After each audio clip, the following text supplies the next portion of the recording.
Hello and welcome to Mimi Sketchbook. Today my illustration is based on Paul David Tripp's book New Morning Mercies, and it is July 18th. And I have to confess that today has been a hard day, and I am feeling a bit discouraged and a bit low. And I know exactly why it's happening. First of all, last week was a very wonderful, exciting week because I had my family in town. We had lots of fun times and gatherings and laughs, and it was busy and just terrific. And now they're gone. So that's always a time of adjustment for me when they leave. It's a little bit sad, it's a little bit lonely, and so it just is hard to get back in the swing of things after all of that excitement.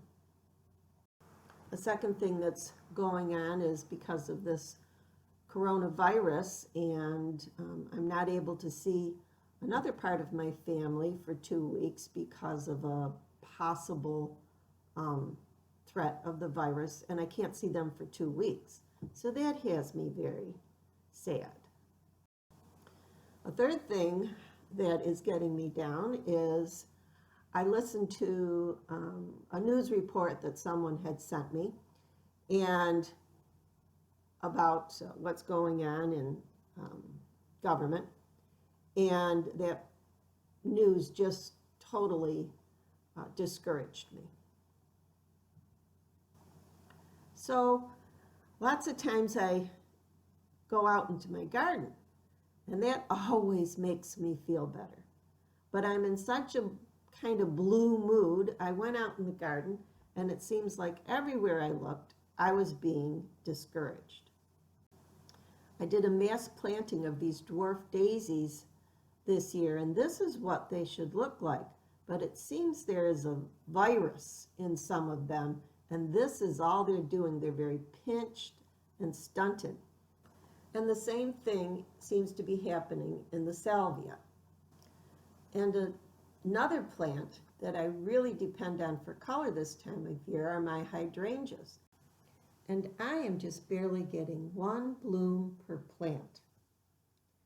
Now I have about 15 of these pink blooming hydrangeas around my yard, and they are all just green. Now this is the last thing I'm going to complain about. These are my Persian Queen geraniums that I propagate from year to year, and they should be full of color right now. But that little bud is the only bloom on any of them right now. They should be orange and absolutely brilliant. And I depend on them for that bright pop of orange color all over my garden. I've raised over 50 of these plants, and not one of them is in bloom now.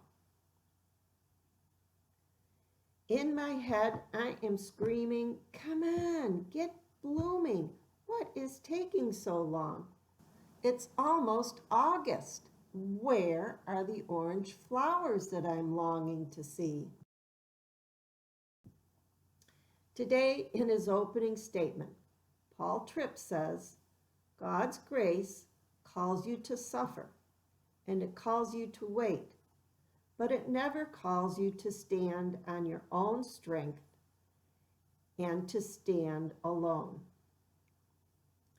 Well, now in comparison to real suffering, I know that what I am going through is very minor, and it's almost silly to be talking about longing for color in my garden in the same sentence with suffering. But my garden is an important part of my life. I work very hard in it, and it does bring me a lot of joy. and it also teaches me a lot of lessons. Well, in his lesson today, Tripp has us read Psalm 28, and in one portion of it, it says, "The Lord is my strength and my shield.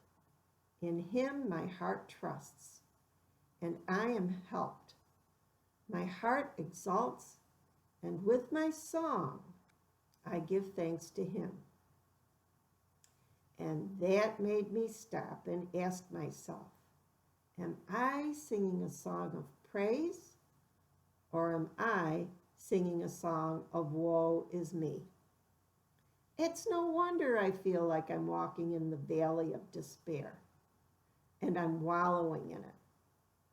It's time that I sing a new song and plead for mercy, to acknowledge God's strength, that he is my shield, that my heart can trust in him, and that he is there to help me and to allow my heart to exalt him, with a song of thanks for the beauty and the love and the joy that he so faithfully gives me every day. So thank you for joining me at Mimi's Sketchbook. Forgive me for my whining, and God bless.